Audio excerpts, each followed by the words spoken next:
What's the latest out in Missouri? Are you guys practicing with your kids? We start practice on Monday. Okay. So Social distance workouts, or what's it been like the last few weeks? They're gonna let us go start Monday with regular practice. They haven't told us, would it be the opening weekend yet? But we'll see. Okay. Well, this is kind of fun, and I appreciate you working out scheduling. It's been a whirlwind, and every day is different all over the country. It's going crazy. So what we've done on this podcast series is we've featured a lot of prominent coaches around the country.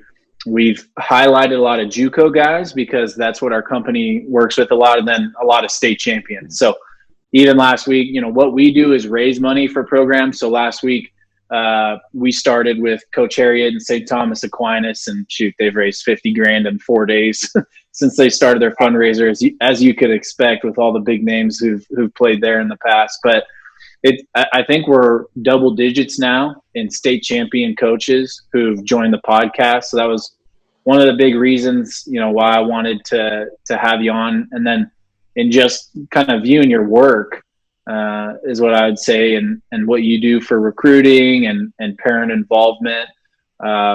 It's been cool to see how you're able to help out a lot of people, especially during a time like COVID where the recruiting game has changed. So I'm excited to talk about that. But how's your day going, man? Man, it's going pretty good. Just been in here trying to get some work done, just planning for next week, preparation and trying to make sure everybody's on task because they're getting back into school. Yeah, definitely. Well, let's jump into some fun stuff first. Winning is fun. Before we get to the parent communication aspect of this, and you did that as a player. I know that you won a state championship as a player and then went on to play college ball, and then taken over. We talked about St. Thomas Aquinas. Y'all have a pretty historic program as well. I know Steve Atwater played there, and you guys won Class 2 last year. So what has it been like winning as a player and now winning as a coach? How is that different? And talk to us about last year. Well, just the blessing of having been able to play and coach in two historically dominant programs and being fortunate enough to be around winning, to be around great coaches. I have great assistant coaches here. I was coached by great coaches in high school. And I have a lot of my former high school teammates on my staff here at Lutheran North. And just a commitment. It's a commitment to excellence. When you're a young man and you come in the building, and the first thing you see is a mural of Steve Atwater, that's motivational.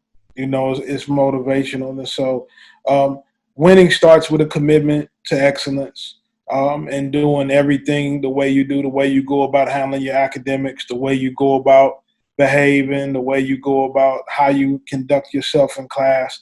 It's so much deeper than football. And winning has to become your lifestyle in everything that you do. Yeah.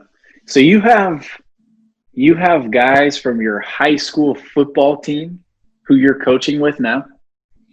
Yeah, I have guys that you played high school ball with? Yeah, I have several of them. How did that come about? You guys just stayed close ever since? We grew up together, and we played, nothing brings people together like shared suffering, and that's kind of what high school ball is. And so as guys got into their coaching careers and, you had different opportunities come up. And when you're trying to win, you want to go back and grab guys that know how to win. They know the way that things are supposed to be done because we had already done them that way. Well, that's an interesting story. I don't think many people are coaching with their high school teammates. How is your coaching staff in terms of, I bet the camaraderie is amazing, but what went into each one of those hires? I just think if I'm a high school coach out there and I'm listening to this, a lot of them, one of the biggest, obstacles to overcome is, how do I get good guys around me? How do I build a good coaching staff? So talk to me about how you were able to get these guys on board and what makes your coaching staff special. Well, you wanted guys that all wanted to be elite, and they all needed to have their own dreams, right? They all needed to have their own desires to be great. I have 9 former assistant coaches who are head coaches now at other schools. Wow. And so along with the guys we have now, they take their job very seriously. It's like I tell my assistant coaches all the time, your resume is what you put on film, right? So if you want the opportunity to be a head coach, you want bigger things to come, whatever you put on film from your position group is what people are going to evaluate you on, and they take it very seriously.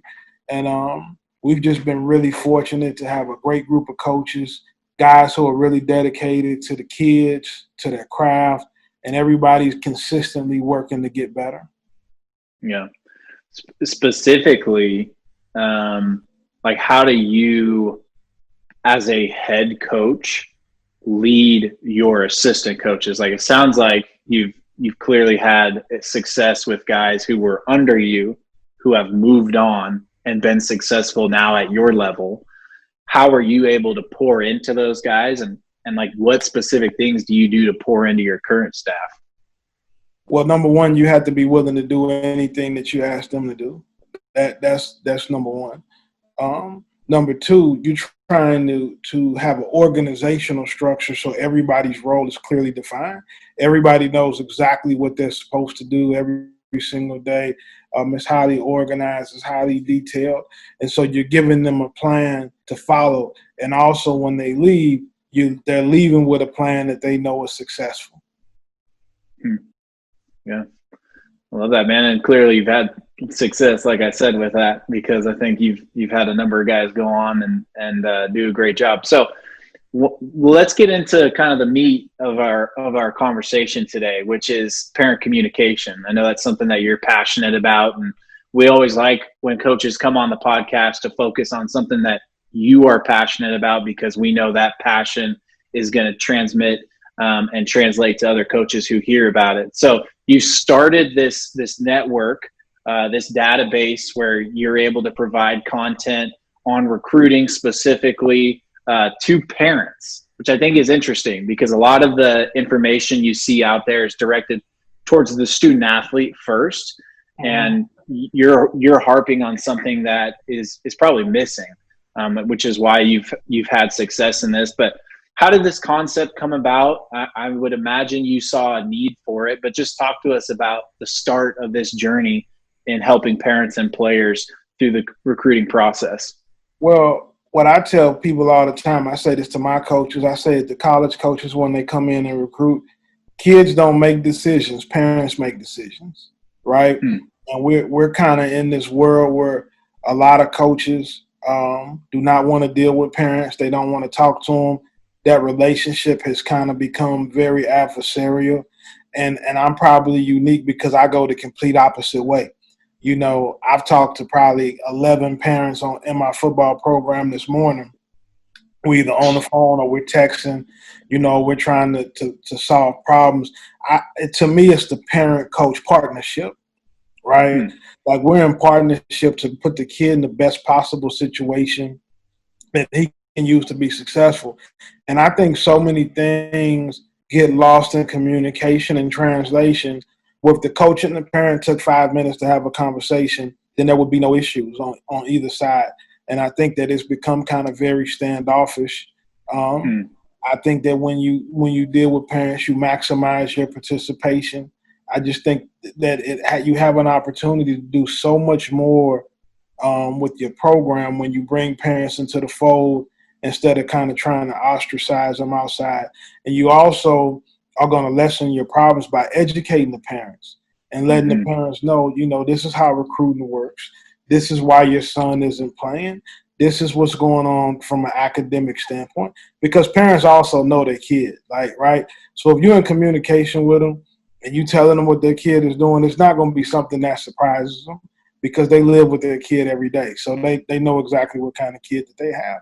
But people don't like to get surprised. And so we try to just eliminate the surprises that you can have with constant communication. And there's a lot of coaches. So communication, open communication with parents is what I'm hearing. There's a lot of coaches, like you're saying, who are like, I don't deal with parents. Mm-hmm. I got this guy on my staff. He handles all of them.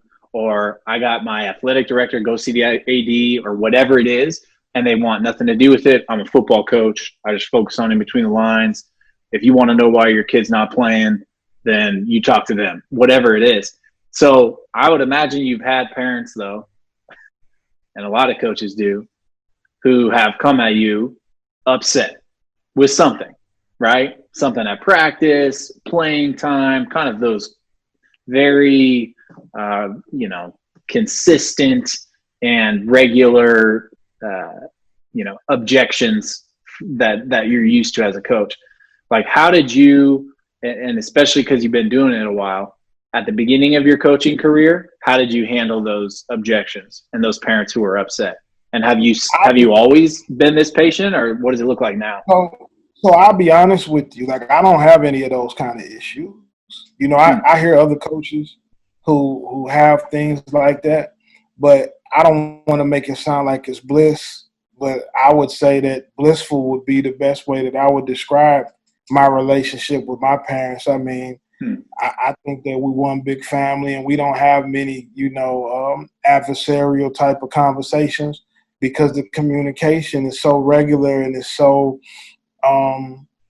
truthful, right? You got to have honesty, honor, and integrity, right? And if you tell people the truth and you communicate with them in a respectful way, I have 3 sons of my own, and I would hope that if you were coaching my sons, you would be willing to have a conversation with me, no matter what it is regarding my children, right? And so that's how I look at it, and I understand that everybody isn't like that, but this is what works for me, and I think it plays a large part in why we have been so successful.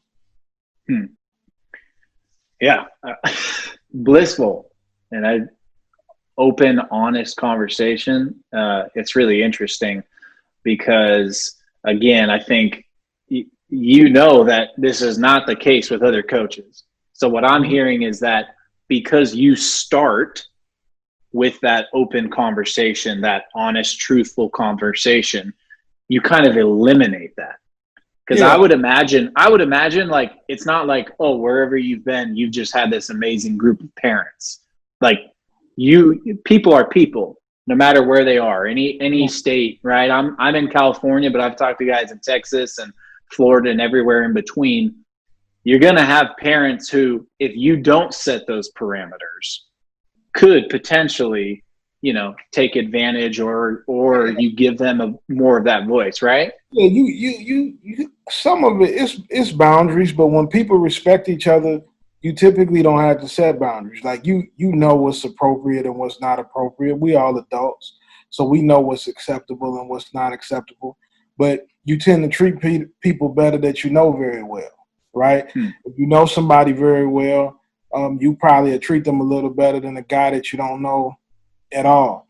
And those conversations that you have with parents are not always going to make them happy. Like, sometimes you're going to be giving them some bad news. You can say, hey, Coach Reed, I want Lil Brock Jr. to be a quarterback for SC, right? And when Lil Brock Jr. Cal, maybe Oregon or Cal, man, not SC, not SC. Well, so say you want him to play at Oregon.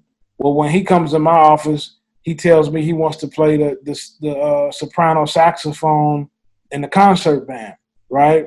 Well, we're going to all sit down in the room and get on the same page, so we know what the expectations are. And that may bother you that he wants to be a saxophone player, right? But that's a deal with you and him at home, right? That's not a deal with me, but we have to communicate openly and honest with each other so we know what the expectations are for each other. Yeah. So there's this bridge, starts with the parents. Like you're saying, kids don't make decisions, parents make decisions. But that bridge from the parent to kid is super important. It's almost like I see it as like a triangle. Like, they have that direct relationship in the house where they discuss future. And yet you are a guide for both of them. Yeah, So think about it like this. A kid misses practice, right? Because he say he got to work for whatever reason. And so as a coach, you continue to get upset because he misses practice every Tuesday and Wednesday because he say he's working. You mad, you telling him to communicate with you. He's kind of going back and forth, and the parent come to the game and the kid's not playing, right? Well, the problem is they don't know that he has missed practice every Tuesday and Wednesday, and you find out that he doesn't have a job, right? But Tuesday and Wednesday is the day he likes to hang out with his girlfriend because his girlfriend's parents work late on Tuesdays and Wednesdays, right? Well, if you had communication with the parent, you would have never went through that, right? And then you'd have a good player that is contributing to your team instead of having a problem meeting with a parent. You just didn't have to go through that if you would have just had some type of communication, and conversation rules the nation. Sit back, talk to people, kind of figure out what's going on so you know where everybody stands and so you know exactly what's happening. So I got a question because that makes me think, and it's really good stuff. What happens? So I coached at an inner city LA school where there honestly were not there was not many fathers, especially in the home, which affects a kid. And I've coached, at more suburban areas where there's two parents at home, but they're not at home, right? Like they're absent, maybe their presence is there, but their mind is not. How do you, if parent communication is so big, like how does that play out when you start entering in homes where you're like, man, there's some issues here? Like, how do you as a coach help with that situation? And like, how much can you do when you realize, man, there are some parent issues in raising this kid? Even if it's not a dad involved, somebody's involved. You have to deal with the mom. There's an uncle. There's some adult. There's a grandparent. There's some adult that kid has to be accountable to, that you have to communicate with, and you have to find out who that person is. I tell my own kids this all the time. I tell this to my players. Young people from the age of 14 to 25 lie for no reason, right? It's just people in that age group. They just don't tell the truth. They got things that they want to do that they know adults would not approve of if they just told them the truth. So they lie so they can do the things that they want to do. Well, your communication with the parent, with the guardian, whoever that person is, right, that eliminates 90% of that, right? Yeah, he has practice on these days. This is the schedule. He should be here. I've had kids that didn't have dads, but there was an uncle. If the uncle gets involved, now the uncle is holding the kid accountable. There is somebody that is helping every single kid, no matter how rough the situation is. Like they're not living on their own. They're not paying their own rent. They're not buying their own food. Like whoever is in charge of taking care of that young person wants to see that person have some kind of success. But you have to be willing to communicate with them. And a lot of people are not willing. We look on the outside at situations and we say, I think this situation is really rough, so I'm not going to really get involved. I'm going to kind of stay on the outside of this because this situation is a little too heavy for me to get involved with. But in reality, if you got involved, it would make the situation easier for everybody, because typically when the parent and the coach get in the room with the kid, you both find out the kid is not telling either one of you the truth, right? And there's just something about kids at that age. And so if you eliminate that from the beginning, then you never deal with that. Like I don't ever get an angry parent because they already know the truth, right? Yeah. And I'm never angry at my parents because I already know the truth, right? Yeah. And the kid is constantly in the state of knowing he has to have discipline because we will talk to each other today. So like the kid has to know, if I say that I got to miss practice for whatever reason, somebody's going to talk to your parent. So it better be legit. Dude, as I hear more of it, what a gap for so many programs. The fact that the coaches don't have communication with the parents. Like, I think you've identified it. I think a lot of coaches are probably scratching their head and yelling at kids day after day and trying to make them show up on time, or trying to, speak into them. But you want to play college football, you got to show up to practice, and yet the kid keeps getting away with it because the parent doesn't even know. What it is, it's a waste of your time. It's something that you don't have to deal with if you communicate with people properly. But something about the head coaching position sometimes make guys feel like they're so powerful that they don't have to do that, right? They feel like, well, I'm the boss. It's my way or the highway, but you're not winning, right? Most of you not winning, and you're not winning consistently. You really do want the kid to play, right? Yeah. And the kid really does want to play. Well, you can't match his energy by you acting like a kid too, right? Like, sit down and communicate. Think about when you were 16, were you a great communicator? You probably weren't, right? Everybody has been a kid before, right? Yeah. Everybody has done something that they weren't supposed to do, or shortcutted some responsibility that they had, or made up some excuse to why they couldn't be somewhere where they were supposed to be. So now that you're an adult, you expect those kids to not do the same thing that you would have did in the situation. And that never made sense to me. Winning, you've won. And like you're saying, like a lot of these guys who are yelling at kids, and a lot of the times I hear coaches blame kids.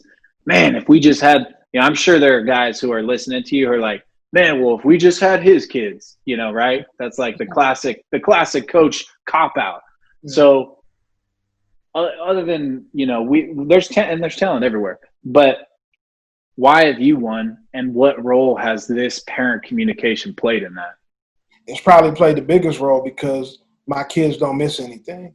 Like, I have 100% attendance at everything. So we lift at 6 a.m. and people will say, well, how are you getting your kids at 6 a.m.? I tell their parents that we work out at 6 a.m. and they're committed to it because we have communication. I never have to show up in my building and worry about somebody not being here, right? Like, I know when I come into the weight room at 6 in the morning, and my strength coach is in there getting after it, I don't have to be like, well, where's this kid? Where's that kid? Where's this? Like, I already know. If somebody was going to miss because they had a dentist appointment, I already know, right? There's never a surprise. Like, I'm going to get an email, a text message, a phone call. Hey, coach, we have a funeral on Thursday. We'll be to school when the funeral is over, or we're going to miss Thursday, whatever the case may be. But it's never a surprise because you already know, and you don't come out to practice and say, well, where the hell is my quarterback at? You know what I mean? Why is my right tackle not here today? You already know, and you had an opportunity to prepare for that. Mm-hmm. Teachers is one thing I think coaches use a lot of, right? Like, hey, I'm going to talk to your teacher, or your teacher's going to, know about this. You feel like parents are even more important, though, because they're with them more of the day than a teacher could be? The parent is the most important person in the process because that's the only person who can really hold the kid accountable, right? Like, that's the only person who the kid is really afraid of. Yeah, is the parent. And in order for them to have respect for you as the coach and you being able to discipline, the parent has to give you the power to discipline, right? So if you have a relationship with the parent and you develop trust, honor, and integrity and morality, then the parent is typically going to defer to you on some of those discipline things, right? But you need them to defer to you, not work against you, right? You need them to say, well, hey, if coach said it this way, it's probably right. But it's about developing trust in a relationship. If you go through 4 years of high school, think about it. How many guys go through high school and the coach really doesn't know the parent? They probably meet on senior night for the first time, or maybe they bump into each other when you're picking a kid up from practice, but they don't really know anything about anybody, right? And you can't really help with the college recruiting process because you don't know the kid and you don't know the parents. You don't know anything that can really help the situation, right? So you're doing the kid a disservice Where do you lay the foundation for this? Do you do it like, is you have first parent meeting, everyone comes in and you let them know this is how our program is run, this is how we communicate? So we probably have 4 parent meetings a year. We have a parent meeting to discuss the off season, the preseason, the season, and then college recruiting, the process. And so if you're a veteran parent that's been in the program, then you pretty much know how it works. The only thing would be every year the incoming freshmen would be getting indoctrinated to it. But through word of mouth, you know, when they decide to come to school here, most of them have heard about it, or they have a clear understanding of the way that we do things here that are going to be, you know, quite a bit different than what everybody else does. Have you been able to, I know that you've talked about this before with people, have you seen other programs like adopt this since you initially did this with your programs? Well, I'm not familiar how anybody else runs their program in terms of that. This is what we do. Yeah. I've spoken about it at clinics. I actually have a webinar out there that parents or coaches could go get and take a look at. But it's I think I don't know how unique it is. You know, when I talk to people, they say that it's unique from the way that they do things. But I know that it has worked wonders for us as a program. And real quick before, I don't know if you have time to get into some chalk. We like to go over a player concept. I know that we would love to if you're open for it and hopping on Huddle. But cool, yeah, looking forward to that. But I would love for you to kind of give people your pitch on your parents' recruiting guide that you have out there. I know it's something that you've been working on and had posted earlier this week. So if you want to let some folks know about that offer, that would be awesome. I think that if you get my parents' recruiting guide, it's only $20. It will go over every step of what you need to know as a parent in the recruiting process, and it will inform you on the things that you need to know that will have you prepare for the college recruiting process. It would give you direct access to me, also to ask me any questions that you may have. But I just felt like that was the easiest way. I get 500 to 600 DMs a week. I get a lot of calls and emails, and so there's no way for me to get to all of them, right? So I feel like this is the best way for me to put a webinar out there that pretty much walks it down step by step, everything that you need to know. And we're going to continue to put out content and information for you guys to look at. Cool. So coaches, you're probably following him already, but if you're not, it's at Coach Reed 314 on Twitter. And then his pinned tweet is the parent recruiting guide that you could share with your parents. Not every coach out there honestly has, I played high school football under a young coaching staff and, went through the recruiting process. And dude, I could have really used you. My parents could have really used you. We didn't know shit. And I ended up walking on at FCS school and getting to have a solid career, which was awesome. But a lot of kids out there don't get the opportunity. You've talked a lot about D2, D3, NAIA football, I know, which is important. JUCO football. We've had a number of those guys on the podcast is another avenue for some people too. So parents, coaches, check this out. Not every high school football coach has this knowledge. So sometimes you just got to offboard it. Like, hey, who else can help me explain this? And I think Coach Reed, you're a thought leader in this industry, which is definitely cool to see. But this time I'm going to give you an opportunity to share your screen, and excited to watch some tape. What concept or play are you walking us through today, Coach? Well, more so. Hold on, let me pull this up. More so than just a play. Okay. I want to talk about an offense, right? I want to talk about the wing tee a little bit. All right. Let's go. So I'm running this, and this is just a series of plays, guys. And the reason that I want to say this, and I'm not going to stay on this long, right? But the wing tee is a successful series of offense that any coach can use to have success and win within his football program. In an age where everybody is so inundated with the spread, right? We kind of turn to the wing T because most guys don't have a Division I or elite level quarterback to really drive them throwing the ball like that every single play, right? And we were fortunate enough to get involved with the wing T. So people say, well, the athletes don't want to run it. Kids don't want to run it. I would put our record in sending kids to Division I and elite universities up against anybody in the country, right? And so if you're a coach and you don't have an offensive identity and you're looking for one, do not be afraid to run the wing T. You can run and attack every guy. The passing and the play action passing out of it is completely elite, and so it's something you hear people say all the time. We run the spread. If you have that guy who can play quarterback, and I've had guys like that before, then run the spread until your heart is out. But if you are a guy that's stuck in a rut, you're going 5-5, you're going 4-6, you're going 3-7, you're throwing different offenses at the wall. There is nothing better that you can do for your program from your high school to your feet are all the way down than install the wing T and get very good and get very successful and elite at it. And that's just my coaching point for any young coach, any old coach that is trying to find a way to win and do something to turn this program around.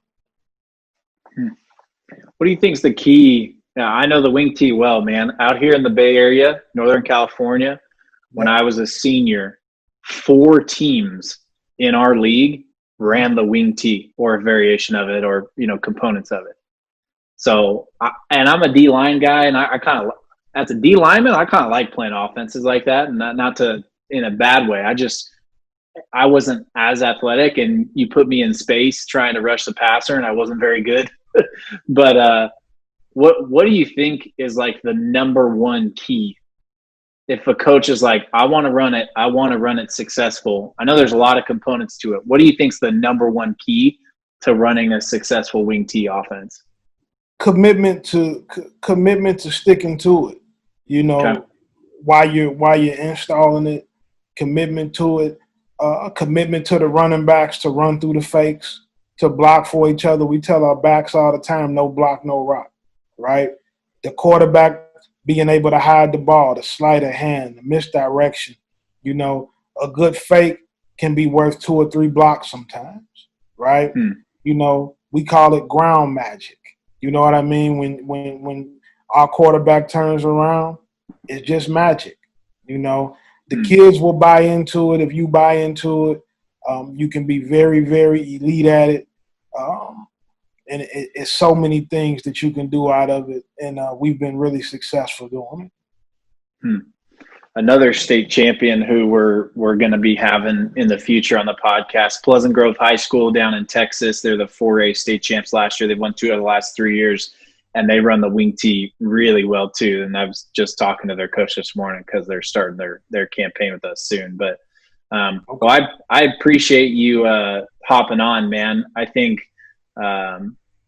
not only the wing T stuff, I think that's great. And I'm a fan of the offense, and I'm sick of the spread too. But the parent communication stuff, the reason why I asked you, like, hey, how many other programs have implemented this that because I think it's so phenomenal. Any coach who listens to this, it's not just we'll try it at our school. Every single coach should be doing this. And I just think of my experience as a player and as a coach and having worked with so many guys all across the country through this role. I mean, there are so many programs that do not do this well. So many. And it's you kind of been programmed. You've been programmed as coaches to not deal with parents. Like, that's everybody's thing. My coaches were like that, my high school and my college coaches. And you get taught that that's the best way to do it. But what I found out very early in my career, when I was just a position coach, I was coaching the D-line. Well, my 3 technique is not at practice, right? And it really pisses me off. And so I go and I get to the root of the problem, and I felt like even then, if we would have just had a conversation, he would be at practice and I can get ready for my game. I can get ready for the game.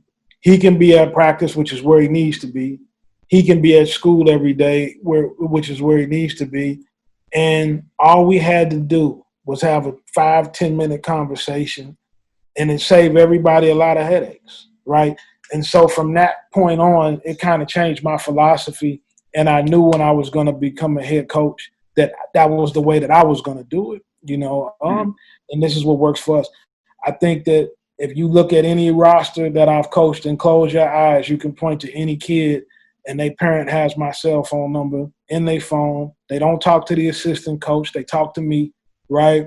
And there's nothing ever gets lost in translation. They know that they can call me and that I answer the phone, and I always make the time for them. Man, availability is something that has come up time and time again on this podcast series. Again, we're talking to the best of the best in every state. The big states, right? Big programs.